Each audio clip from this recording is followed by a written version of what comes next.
Hey guys, welcome back to my two videos. तो इस video में दोस्तों डिस्कस करने वाले हैं यहाँ पर कुछ इंपॉर्टेंट कंपनीज को और उनसे रिलेटेड कुछ इंपॉर्टेंट अपडेट्स हैं जिसकी बात करेंगे इस वीडियो में। तो चलिए दोस्तों वीडियो की शुरुआत करते हैं। सबसे पहली कंपनी की बात करते हैं। पहली कंपनी का नाम है दोस्तों जियो फाइनेंशियल सर्विसेज लिमिटेड।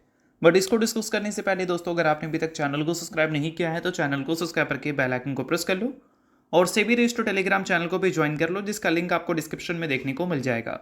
और एक डिस्क्लेमर भी है, जो भी कंपनी से रिलेटेड न्यूज़ एंड अपडेट्स हम लोग कवर करेंगे वो सारी न्यूज़ एंड अपडेट्स सिर्फ और सिर्फ एजुकेशन पर्पस के लिए है, सीखने के लिए है।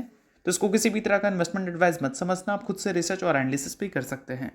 तो चलिए दोस्तों वीडियो की शुरुआत करते हैं। सबसे पहले बात करते हैं जियो फाइनेंशियल सर्विसेज से रिलेटेड कुछ इंपॉर्टेंट न्यूज़ एंड अपडेट्स के बारे में। दोस्तों जियो फाइनेंशियल सर्विसेज की अगर हम बात करें तो आज के दिन ये कंपनी आपको ज़बरदस्त तरीके से फोकस में रहती हुई देखने को मिल रही थी। फोकस में रहने का सबसे बड़ा रीज़न है कंपनी का परफॉर्मेंस। आज के दिन काफ़ी नेक्स्ट लेवल परफॉर्मेंस जियो फाइनेंशियल सर्विसेज के साइड से हमें देखने को मिला था।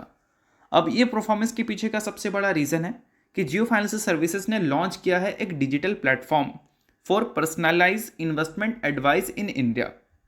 अब इस चीज़ को मैं थोड़ा सा डिटेल में समझा देता हूँ। तो देखो, अगर हम बात करें जियो फाइनेंशियल सर्विसेज की इस अपडेट के बारे में, तो इसने रिसेंटली एक जॉइंट वेंचर की फॉर्मेशन की थी जिसमें 50% स्टेक जियो फाइनेंशियल सर्विसेज के पास था और 50% स्टेक हमें ब्लैक रॉक के पास देखने को मिल रही थी। और ये जॉइंट वेंचर जो है वो डिजिटल प्लेटफॉर्म लॉन्च की है जहाँ पर आपको ऑफर किया जा रहा है personalised investment advice to Indian investors, यानी कि जो भी इंडियन इन्वेस्टर्स होते हैं उसको इन्वेस्टमेंट एडवाइस यहाँ पर दिया जाएगा इस प्लेटफॉर्म में। और इसी के लिए सेबी ने रिसेंटली इनको अप्रूवल भी दी थी। रिसेंटली नहीं बोल सकते हैं, कुछ महीनों पुरानी ये बात है, बट उसको लेकर जो अप्रूवल मिला था उसी पे जियो फाइनेंशियल सर्विसेज ने ये काम की शुरुआत की है। और ये जॉइंट वेंचर की जो शुरुआत है ये कंपनी के न्यू बिजनेस की शुरुआत है, ऐसा भी हम बोल सकते हैं। ठीक है, तो बेशक ये काफ़ी अच्छी खबर है। बट इसके अलावा अगर हम बात करें आज के दिन ज़बरदस्त परफॉर्मेंस के रीजंस के बारे में, तो वॉल्यूम भी कंपनी का एक कारण बना है। अगर पिछले 7 डेज़ का एवरेज वॉल्यूम अगर देखोगे तो वो आपको इतना देखने को मिलेगा, और आज के दिन का जो वॉल्यूम है वो आपको पिछले 7 डे का एवरेज से भी ऊपर देखने को मिल रहा है। इसके पीछे का भी रीज़न बोल सकते हैं बाजार का सेंटिमेंट है, जो कि आज के दिन काफ़ी सही है। और इस वजह से जितनी तेज़ी आपको जियो फाइनेंशियल सर्विसेज में देखने को मिल सकती थी उससे कई ज़्यादा तेज़ी आज के दिन हमें विटनेस करने को मिला है। तो बेशक जियो फाइनेंशियल सर्विसेज के लिए भी अच्छी खबर है और बाजार में जो इन्वेस्टेड है उनके लिए भी काफ़ी अच्छी खबर है। और इन सारी चीज़ों के बाद अगर हम बात करें कंपनी के शेयर होल्डिंग पैटर्न के बारे में, तो रिसेंटली कंपनी ने कई सारे बिजनेस की शुरुआत तो की है, बट कंपनी के शेयर होल्डिंग पैटर्न में देखकर लगता है कि एफआईएस की कन्विक्शंस अभी भी इस कंपनी में कुछ खास अच्छी है नहीं। क्योंकि एफआईएस एक टाइम पे स्टेक इस कंपनी का 12.3% ओन करते थे, जो कि घटकर हो गया था Q2 में 11.85%। और अभी लेटेस्ट जो Q3 का शेयर होल्डिंग पैटर्न अपडेट हुआ था वहाँ पर एफआईएस के स्टेक्स घटकर 11.55% हो गए थे। और एफआईएस के स्टेक्स पहले जो हमें देखने को मिल रहे थे इस कंपनी में वो लगभग 21.5% देखने को मिल रहे थे। तो जब से ये कंपनी मार्केट में लिस्टेड है तब से लेकर अब तक देखोगे तो एफआईएस एवरी क्वार्टर, सिर्फ एक क्वार्टर को छोड़कर एवरी क्वार्टर अपने स्टेक्स रिड्यूस ही करती हुई नजर आई है, क्योंकि उनके हिसाब से जियो फाइनेंशियल सर्विसेज में उतनी बड़ी ग्रोथ अपॉर्चुनिटी नहीं है जिस हिसाब से कंपनी का वैल्यूएशन हमें देखने को मिल रही है। बट एक अच्छी बात है, जो भी जियो फाइनेंशियल सर्विसेज में कन्विक्शन रखते हैं उनको जियो फाइनेंशियल सर्विसेज ने एटलीस्ट अपना बिजनेस इनकम दिखाना शुरू कर दिया है।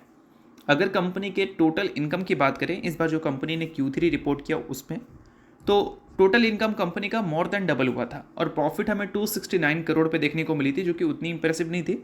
But total income more than double जो हुआ वो इसलिए हुआ क्योंकि कंपनी का बिजनेस से आने वाला इनकम हमें मल्टीपल टाइम्स ग्रो करती हुई नजर आई थी इस बार के Q3 में। सेम चीज़ कंपनी ने Q2 में भी दिखाया था। तो ऑब्वियस सी बात है कि बिजनेस कंपनी कर रही है अब, और बिजनेस से आने वाला इनकम भी कंपनी रिपोर्ट कर रही है। अब धीरे धीरे यही नंबर को कंपनी आगे चलकर बढ़ाती है, तो हो सकता है कि आगे चलकर कंपनी अपने वैल्यूएशन को जस्टिफाइड कर दे। बट अभी जो वैल्यूएशन है उस पर एफआईएस की कन्विक्शन नहीं है कंपनी के ग्रोथ को देखते हुए।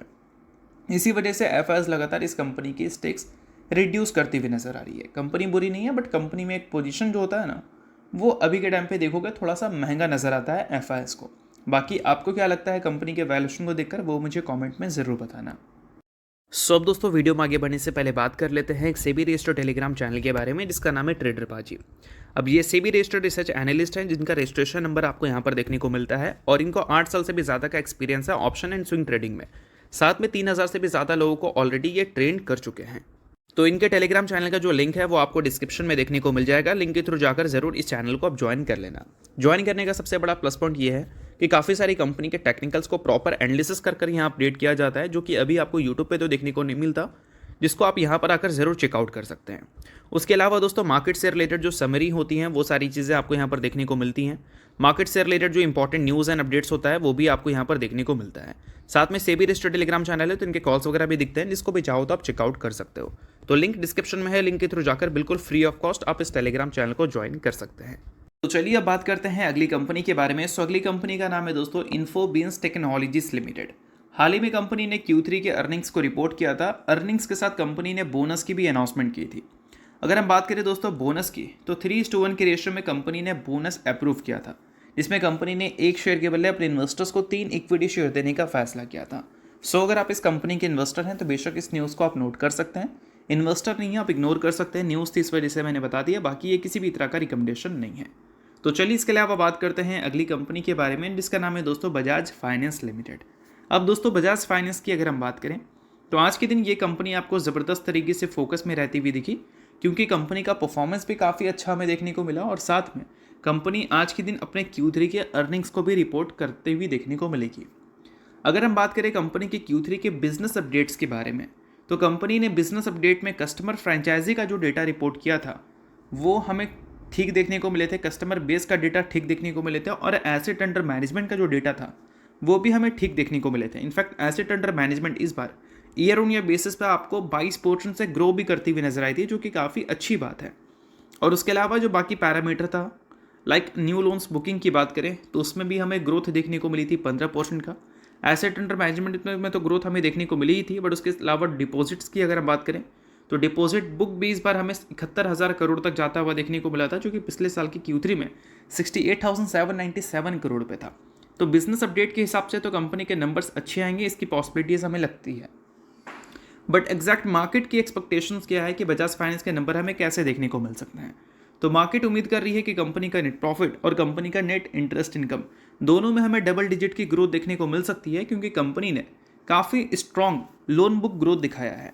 तो चलो इस चीज़ को थोड़ा सा नंबर्स में देख लेते हैं। तो नेट इंटरेस्ट इनकम की अगर हम बात करें तो 10,998 करोड़ से लेकर 11,150 करोड़ तक हमें देखने को मिल सकता है। 17% से लेकर 18% की ग्रोथ कंपनी के नेट इंटरेस्ट इनकम में दिख सकती है, ये बाजार की एक्सपेक्टेशंस हैं। अगर हम बात करें पिछले साल के Q3 में कंपनी के नेट इंटरेस्ट इनकम के बारे में, तो 9,382 करोड़ था वहाँ पर, और इस बार 11,150 करोड़ तक जा सकता है, मार्केट ये उम्मीद कर रही है। नेट प्रॉफिट की बात करें तो वहाँ पर 17% से लेकर 21% तक की ग्रोथ देखने को मिल सकती है। मिनिमम कंपनी का प्रॉफिट रिपोर्ट हो सकता है 4,980 करोड़ और मैक्सिमम रिपोर्ट हो सकता है 5,150 करोड़। अगर 5,150 करोड़ के ऊपर कंपनी का नेट प्रॉफिट चला गया तो नंबर काफ़ी ज़्यादा इंप्रेसिव हो जाएगा, ठीक है। और यही पिछले साल के Q3 में और पिछले क्वार्टर में कंपनी ने कैसा नंबर रिपोर्ट किया था, तो पिछले बार कंपनी ने रिपोर्ट किया था कितना, 4,247 करोड़, सॉरी पिछले साल की Q3 में 4,247 करोड़ था और पिछले क्वार्टर में 4,875 करोड़ हमें देखने को मिल रही थी। तो देखते हैं कि एक्सपेक्टेशंस तो चलो डबल डिजिट की है, अब देखते हैं कंपनी का ग्रोथ हमें डबल डिजिट में देखने को मिलता है या फिर उससे बेहतर देखने को मिलता है। अब देखो दोस्तों, इस कंपनी के लेटेस्ट शेयर होल्डिंग पैटर्न को, क्योंकि यहाँ पर एफआईज अपनी कन्विक्शंस को लगातार इंक्रीज करती हुई नजर आ रही थी बीच में, क्योंकि यहाँ पर अगर आप देखें तो एफआईज इस कंपनी के 20.79% स्टेक्स ओन कर रही थी। उससे पहले कितना था, थोड़ा सा ज़्यादा था, बट उसके बाद ये नंबर जैसे ही कम हुआ फिर यहाँ से एफआईज ने अपने स्टेक्स को लगातार इंक्रीज किया और अभी लेटेस्ट Q3 में एफआईज ने अपने स्टेक्स को रिड्यूस किया है और डीआईएस जो लगातार बेच रही थी वो अभी अपने स्टेक्स को स्लाइटली अपग्रेड की है। अब रिसेंट टाइम्स में बजाज फाइनेंस का जो परफॉर्मेंस है वो काफ़ी बेहतर हमें देखने को मिला है बाकी कंपनीज़ के कंपैरिजन में, बट बजाज फाइनेंस के अर्निंग्स में जो कंपनी का प्रॉफिट है वो हमें उतनी तेज़ी से ग्रो करती हुई नज़र नहीं आई है। और इस बार मार्केट की जो एक्सपेक्टेशन है उसमें रेवेन्यू ग्रोथ की कुछ और है और प्रॉफिट ग्रोथ की कुछ और है। Maximum range net interest income का अगर देखोगे तो 18% है, बट प्रॉफिट का मैक्सिमम रेंज 21% है। तो देखते हैं कि ये सारी चीज़ें जो मार्केट उम्मीद लगाकर चल रही है ये देखने को मिलता भी है या नहीं। बाकी कंपनी के रिजल्ट जब आएंगे तो उसका नोटिफिकेशंस आपको मिल जाएगा। तो इस वजह से चैनल को सब्सक्राइब करके बेल आइकन को प्रेस कर देना, साथ में ऑल में ज़रूर क्लिक कर देना ताकि आने वाली वीडियोज़ की भी नोटिफिकेशंस आपको मिल सके। तो होप करता हूँ ये वीडियो आपको अच्छा लगा, लाइक कीजिए, पहली बार सब्सक्राइब कीजिए। वीडियो के लिए बहुत बहुत शुक्रिया।